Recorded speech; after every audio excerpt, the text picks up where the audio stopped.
They say small acts of kindness can change a life. But for Samantha Reed, one small act almost destroyed hers. It started on a rainy Thursday evening. The grocery store was nearly empty, the hum of fluorescent lights mixing with the quiet buzz of checkout machines. Samantha stood in line, clutching her few items, milk, bread, and coffee, when she noticed a man in front of her. His clothes were torn, his hands shaking, and his total flashed on the screen, $72.16. He patted his pockets, embarrassed, muttering that his card wasn't working. People behind her began to sigh, roll their eyes, whisper under their breath. Samantha could have ignored it. She should have, but instead, she stepped forward and said softly, "It's okay. I've got it." The man looked at her, eyes wide, almost fearful, before giving a slow, grateful nod. "You don't have to," he murmured. "I know," she said, swiping her card. He gave her a strange, searching look. "Thank you. You're kind," he said. But as he turned to leave, he added something that made her uneasy. "I'll make sure you don't regret this." She laughed it off. Just a harmless stranger, she thought. But she was wrong. The next morning, Samantha woke up to find a note on her car windshield. Her name was written across it in bold black marker. "Thank you again. I owe you." No signature. No clue how it got there. She brushed it off, assuming maybe the man had followed her out of the store and recognized her car. But that night, she noticed something else. The same man, she was sure of it, standing across the street from her apartment complex, watching her. When she blinked, he was gone. Days passed. Then things started to happen. Her mail was opened. Her door left slightly ajar. Her cat, always nervous, hissed at empty corners. She reported it to the police, but they shrugged it off. Probably just a prank. One officer said, "You're a nurse, right? Maybe it's just stress." But Samantha knew what she felt. Someone was watching her. Someone who knew her name. A week later, a package arrived. No return address. Inside, her grocery receipt from that night, perfectly folded with a note. "You paid for more than you think." Her hands shook as she read it. She rushed to the store security office, demanding footage from that night. The clerk hesitated, then pulled it up. What she saw made her heart stop. The man she helped wasn't just any stranger. He was standing at the register. But moments before Samantha approached, he had slipped something into his pocket, a small vial. When security zoomed in, the label came into view, hospital-grade morphine, stolen property. She recognized it immediately. It was from her hospital. Samantha called her supervisor. But before she could explain, she was told not to come into work. "The police want to speak to you," her boss said. Her stomach dropped. When the detectives arrived, they weren't there to help her. They were there to question her. The morphine had been reported stolen a week earlier, and guess whose fingerprints were on the packaging? Hers. Someone had set her up. The man she helped had framed her. He knew who she was, where she worked, and how to use her kindness against her. For days, Samantha's life unraveled. Her neighbors whispered. Her co-workers avoided her. And then came the biggest blow. Security footage in the hospital surfaced, showing her badge being used to access the storage room on the night the drugs disappeared. Except she wasn't there. Her car's GPS showed she was at home. "Maybe someone cloned your badge," one officer suggested, but no one seemed to believe her. Samantha was suspended indefinitely, pending investigation. Alone and desperate, she decided to find the man herself. She retraced her steps back to Greenwood Market, asking if anyone recognized him. The cashier nodded. "Yeah, he comes in sometimes. Always pays in cash. Real quiet guy. Think his name's Daniel." That name struck something in her memory. She went home, opened her hospital database, and searched.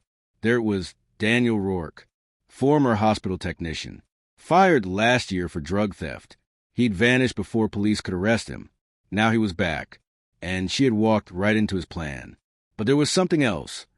Daniel's personnel file listed an address. She knew it was risky, but she went there anyway. The building was abandoned, windows shattered, walls covered in graffiti.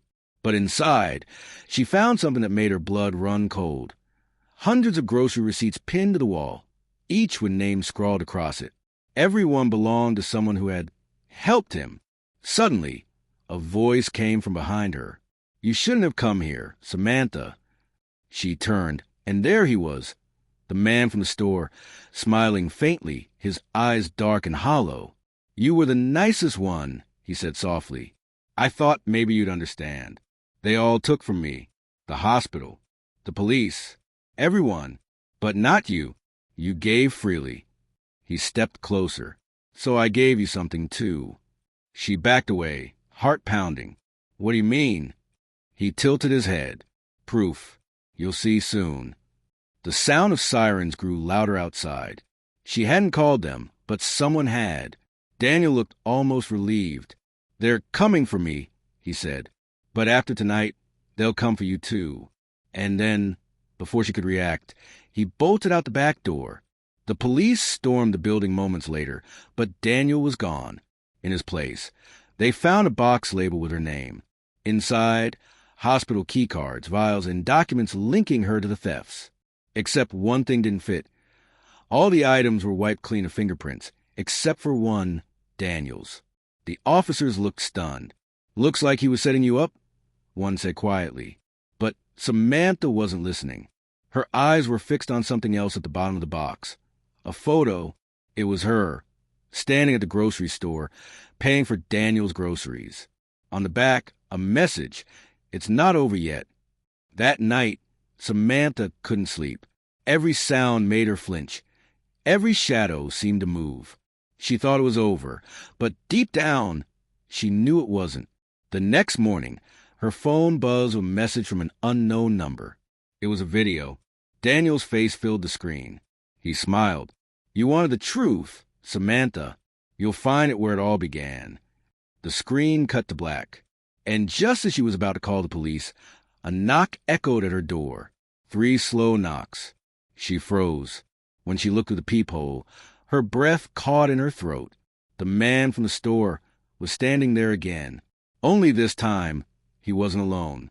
They say when you stare into darkness long enough, the darkness starts staring back. For Samantha Reed, that darkness was now standing on her doorstep. 3 slow knocks. The man she thought she'd never see again, Daniel Rourke, was back. But this time he wasn't alone. Through the peephole, she could see a shadow just behind him. A second figure. Taller. Still. Watching. Samantha's heart pounded in her ears. The voice came through the door, calm but cold. "You didn't listen, Samantha," Daniel said. "I told you it wasn't over." She didn't move. Didn't breathe. Her phone was on the counter, just a few feet away, but reaching for it felt impossible. Then a whisper from the second voice, low, distorted. "She knows too much." Suddenly, loud banging. The door rattled on its hinges. She stumbled backward, knocking over a lamp. The shattering glass echoed through the apartment. Then silence. When she dared to look again, they were gone. Just an envelope taped to the door. Her name on it. Again. Inside was a USB drive and a single note. "Play it. Alone." Every instinct screamed not to, but curiosity. Terror. 1. She plugged it into her laptop. The screen flickered to life. Grainy footage appeared. A hospital corridor. Late at night. Samantha froze when she saw herself on screen. She was walking toward the drug storage room. The timestamp? The exact night the morphine disappeared. Her mouth went dry. It wasn't possible. She'd been home. She knew she had. But the woman in the video, same build, same walk, same uniform. Swipe a badge, entered the room, and vanished inside. Then came another angle. The same woman leaving. But as the camera caught her face, Samantha's stomach turned. It wasn't her.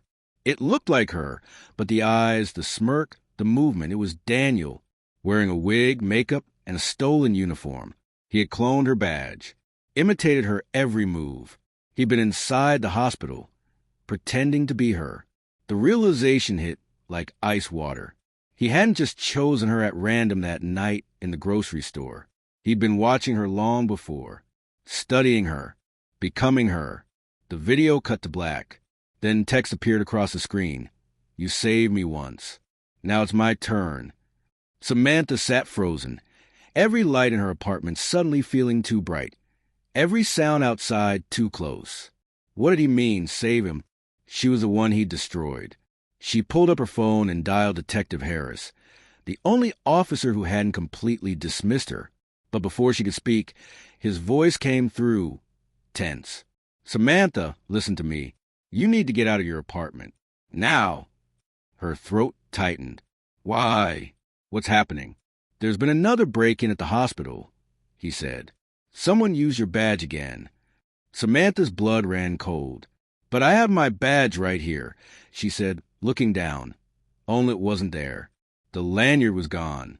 She hadn't noticed it was missing.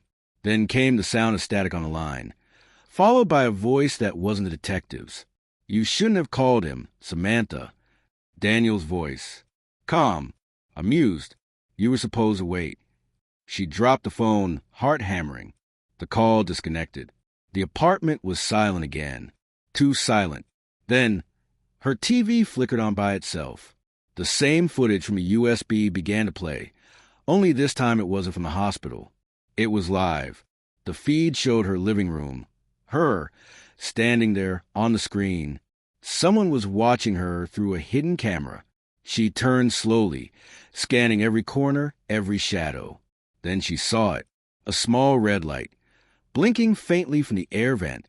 She yanked it out, a camera, still warm to the touch. But before she could process it, a message popped up on her laptop. "Check your window." Her breath caught. She turned. Outside, across the street, a figure stood beneath a flickering streetlight, head tilted up toward her apartment. Daniel. He raised his phone, recording her, then pointed to something behind him. A black car was parked in the shadows, and in the driver's seat, Detective Harris. For a moment, Samantha thought it was coincidence. But then Harris got out, walked around the car, and handed Daniel something, a small object glinting under the light. Her missing hospital badge. Her chest tightened, realization crashing down like thunder. The detective wasn't helping her. He was part of it. Suddenly, the laptop beeped again. A new message appeared. "It's time to tell the truth, Samantha, the real truth, about what happened the night your husband died." Her breath hitched. She hadn't heard that name in years. Her husband, Mark Reed, dead in what police had ruled a tragic accident, a house fire. She never talked about it publicly, never told anyone the full story. But now, somehow, Daniel knew. The screen went dark. Then a final message appeared in bold white letters. "He wasn't the first, and you won't be the last." Before Samantha could react, a loud crash came from her kitchen. She grabbed a knife from the counter, heart racing, creeping toward the sound. The lights flickered. Another crash. She turned the corner, only to find the back door wide open, the cold night air pouring in, and on the floor, a single photo, burned around the edges. Her wedding photo. Across it, in red marker, someone had written, "He's alive." Her knees nearly gave out. It couldn't be true. Mark had died. She'd seen the flames. The police had found his ring in the ashes. But as the wind rustled the curtains, Samantha realized the truth was far darker than she could have imagined. Because if Mark was alive, then Daniel wasn't just a stranger. He was a messenger, a warning. And she wasn't the victim anymore. She was a target. The night Samantha Reed discovered her husband might still be alive was the moment her world split in two, before and after. She stood in her kitchen, clutching the burned wedding photo, her breath shallow, her hands trembling. The words written across it, "He's alive," echoed through her skull like a curse. The man she mourned, the man whose ashes she'd buried, might have faked his own death. And the stranger she'd helped that night at the grocery store was somehow part of it. The wind howled through the open back door. Samantha's pulse quickened. She could feel eyes on her, even though she couldn't see anyone. She backed toward her living room, the knife still in her hand, scanning every shadow. Her phone buzzed on the counter, an unknown number. One text. "You have 10 minutes. Come alone." Then a location pin. The address was unfamiliar. An abandoned church on the outskirts of town. Every rational thought told her not to go, but she knew if she didn't, she'd never get answers. She threw on a coat, grabbed her keys, and drove into the darkness. The road was empty, the night heavy with fog. By the time she reached the church, the air felt too still, too quiet. The front doors were unlocked. Inside, the air smelled of mildew and dust. Candles lined the pews, flickering weakly, casting long, trembling shadows.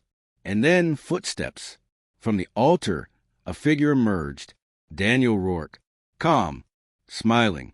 But something was different, his face softer, almost regretful. "I had to make you see," he said quietly. "You were never supposed to be the one who got hurt." Samantha's grip tightened on the knife. "Where is he, Daniel? Where's Mark?" Daniel tilted his head. "You mean the man who ruined your life?" Her eyes narrowed. "You don't know what you're talking about." But Daniel just chuckled. "Oh, I know everything." He took the insurance money. "Samantha, the accident was his idea. You were supposed to die in that fire, not him. He planned it all. The pills, the gas leak, the explosion. He made me part of it because I owed him. I was his cleanup man." Samantha felt the ground tilt beneath her. "You're lying." "I wish I was." He reached into his coat and tossed something toward her. A metal ring clattered to the floor, her husband's wedding ring. The same one police said they'd found. In the ashes, only now she could see it clearly. The engraving on the inside wasn't hers. It read, "To my brother D. Daniel." The truth hit her like ice water. "You're his brother." Daniel nodded slowly. "Half-brother. He never told you about me, did he? The unwanted one. The one your perfect husband left behind when he decided to start his perfect life. You saved me that night at the grocery store. Samantha, I couldn't let you keep living the lie he built. So I burned it down." Tears filled her eyes, not from fear, but rage. "You manipulated me. You watched me. You framed me." He took a step closer. "To wake you up. To show you the monster you married. But now," he paused, glancing past her. "Now he's coming." The doors creaked open. Samantha turned and froze. A man stepped inside, his face half hidden under a hood, but she'd know that stance anywhere. Mark Reed, alive, older, colder. "Samantha," he said softly, "you were supposed to stay gone." Her knife trembled in her grip. "You tried to kill me." Mark smirked. "You never could see the big picture. I needed a way out. You were the liability. But my dear brother decided to grow a conscience." He shot Daniel a sharp look. "And now you've dragged her back into it." Daniel stepped in front of Samantha. "It ends tonight." Mark laughed. "You think she'll believe you? After all the things you've done to her?" Samantha's heart pounded. Her mind raced. Both men stood in front of her, the manipulator and the monster. But which was worse? Then Mark lunged. Daniel pulled a gun. A deafening shot echoed through the church. Samantha screamed as Mark fell to his knees, clutching his shoulder. The gun clattered to the ground. Daniel looked at her, pain etched in his face. "Now you know the truth." But before she could speak, Mark, bleeding, grabbed a shard broken glass and lunged forward. Another gunshot. This time Daniel fell. Silence. Mark staggered to his feet, the wound in his shoulder bleeding heavily. "He thought he could destroy me, but I'm still here." Samantha stared at the gun on the floor. Her hand moved before she could think. She picked it up and aimed it at him. "Not anymore." Mark laughed, even as blood dripped down his arm. "You won't do it. You never could." Her hands trembled, but her eyes were steady. "You're right. I couldn't before." She pulled the trigger. Mark fell backward, crashing into the pews. The echo of the gunshot hung in the air, mixing with her sobs. Samantha dropped the gun and sank to her knees beside Daniel. He was still alive, barely. "You were right," she whispered, "about everything." He smiled faintly. "Now you're free." His eyes fluttered shut. The sirens in the distance grew louder. She sat there, surrounded by candlelight and blood, staring at the bodies of the two men who had defined her suffering, one by deceit, the other by vengeance. When the police finally arrived, Samantha didn't run. She didn't hide.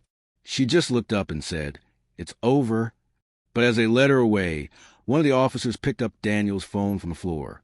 The screen was still recording, and on it, a new message notification. It was from an unknown number. The text read, "Good work, Daniel. Phase 1 complete. Now bring her in." The officer frowned and glanced at Samantha, but she was staring out the window, unaware, because far away, in the dark glow of control room, a figure watched the live feed from the church, dozens of monitors blinking behind him. He leaned forward, smirking. On the screen, Samantha Reed's face froze mid-tear. "Welcome to the experiment," the man whispered. "Subject 17 complete.